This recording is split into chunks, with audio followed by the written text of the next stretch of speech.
Assalamualaikum warahmatullahi wabarakatuh. Perkenalkan, nama saya Wida Rizky Apriliana dengan NIM 3220373. Di sini saya akan mempresentasikan skripsi saya yang berjudul Sistem Informasi Inventaris Sarana Prasarana SMK Pasundan 2 Bandung.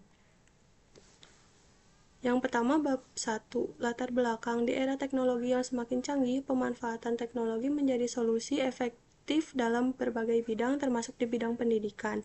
SMK Pasundan 2 Bandung merupakan salah satu sektor pendidikan yang merasakan dampaknya. Inventaris sarana prasarana di sana masih menggunakan metode manual, yang menimbulkan kendala seperti pencatatan data yang masih memakan waktu cukup lama, sulitnya mengetahui sarana prasarana secara real time, dan sering terjadinya human error. Selanjutnya, identifikasi masalah. Yang pertama, masih digunakannya secara manual dalam pengelolaan inventaris sarana prasarana sehingga menyebabkan kesalahan pencatatan, kehilangan data, kesulitan dalam pelacakan sarana prasarana. Yang kedua, data inventaris pada sistem manual tersebar di berbagai dokumen fisik, sehingga menyulitkan pihak yang membutuhkan informasi dalam mengakses data secara real time. Lalu yang ketiga, laporan inventaris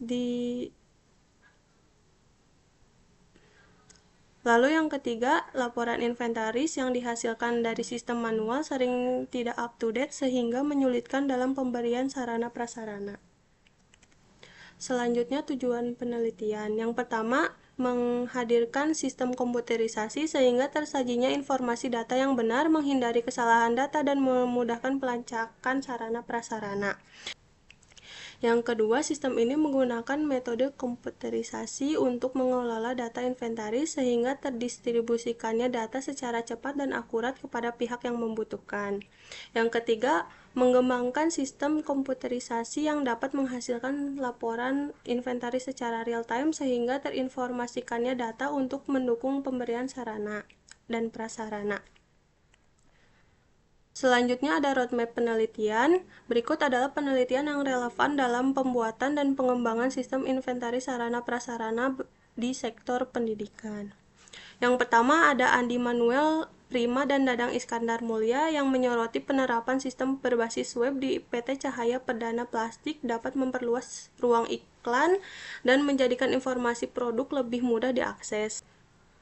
Yang kedua ada Satrio Muslim Wibowo menunjukkan bahwa perancangan aplikasi mobile di bidang akademik menunjukkan layanan informasi Institut Sains dan Teknologi Akaprid meskipun masih ada ruang yang harus diperbaiki secara fungsional. Hal ini juga sejalan dengan temuan nomor 3 Irawan Sakti Prima dan nomor 4 Novia Oktaviani menunjukkan bahwa sistem berbasis web mengurangi kesalahan data dan meningkatkan efisiensi proses pengumpulan data inventaris di Universitas Teknologi Sumbawa dan SMP Negeri 1 Buer. Nomor 5 ada penelitian dari Mauliandika Suswara dan Indra Kurniawan yang menunjukkan bahwa penerapan sistem inventarisasi di SMK Negeri 7 Bekasi dapat meningkatkan efisiensi dan akurasi staf dalam pencatatan inventaris serta mengatasi permasalahan pendataan akibat pergantian staf. Selanjutnya di sini ada flow map yang sedang berjalan. Yang pertama, staf memberikan list inventaris sarana prasarana kepada operator. Operator melakukan pengecekan inventaris sarana prasarana. Jika data ada, lalu menambahkan stok. Jika tidak ada, menambahkan data baru pada inventaris. Lalu ada pembuatan laporan inventaris sarana prasarana. Lalu ada pengecekan hasil laporan. Jika disetujui, ditandatangan oleh kepala sekolah. Jika tidak, melakukan lagi pengecekan. Lalu selanjutnya ada analisis kebutuhan. Yang pertama, pengelolaan inventaris sarana prasarana. Sistem ini diperuntukkan untuk mengurangi beban kerja manual, mempermudah dan mempercepat proses pengelolaan inventaris sarana prasarana. Yang kedua, pengajuan inventaris sarana prasarana. Sistem ini membantu Kaprodi atau pengguna lainnya untuk mengajukan pembaharuan sarana prasarana menggunakan sistem inventaris berbasis web.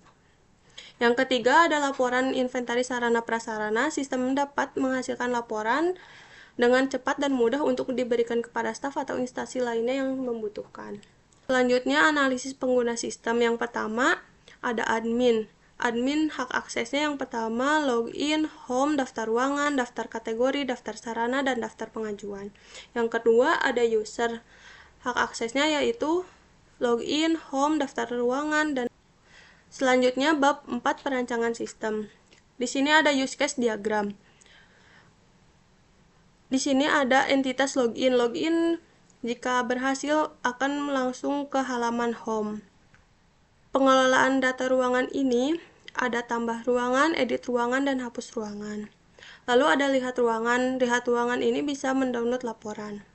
Lalu ada pengelolaan data kategori, yaitu tambah kategori, edit kategori, dan hapus kategori.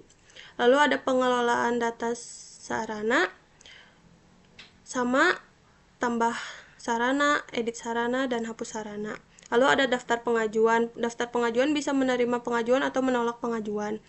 Lalu ada pengajuan saya, bisa membuat pengajuan atau membatalkan pengajuan. Di sini ada perancangan antarmuka. Saya hanya menampilkan login, home user, dan home admin. Lalu di sini ada implementasi dan pengujian. Di sini saya hanya menampilkan login, home user, dan home admin. Lalu di sini ada pengujian sistem dari admin. Saya hanya menampilkan bagian login dan daftar ruangan, sama di sisi user pun login dan daftar ruangan. Selanjutnya ada kesimpulan dan saran. Yang pertama, sistem ini bertujuan untuk membuat data sarana prasarana disajikan lebih akurat, menghindari adanya kesalahan data, dan memudahkan untuk melakukan pelacakan data dengan menggunakan sistem komputerisasi. Yang kedua, metode sistem komputerisasi memiliki pengelolaan data yang lebih cepat dan lebih akurat dari sistem yang sebelumnya untuk didistribusikan kepada pihak yang membutuhkan. Yang ketiga, sistem komputerisasi membuat laporan inventaris secara real-time untuk pihak yang membutuhkan dan memudahkan dalam pemberian sarana prasarana. Selanjutnya ada saran. Pengembangan fitur pengajuan untuk mendapatkan laporan pengajuan agar menjadi transparan dan lebih cepat dalam proses pengajuan sarana prasarana. Yang kedua, menambahkan fitur import data dengan format CSV dan Excel pada sistem inventaris sarana prasarana untuk mempercepat penginputan data. Yang ketiga, pengembangan berkelanjutan seperti autentikasi ganda untuk menjaga keamanan data meskipun sudah diterapkannya fitur keamanan. Sekian dari saya. Wassalamualaikum warahmatullahi wabarakatuh.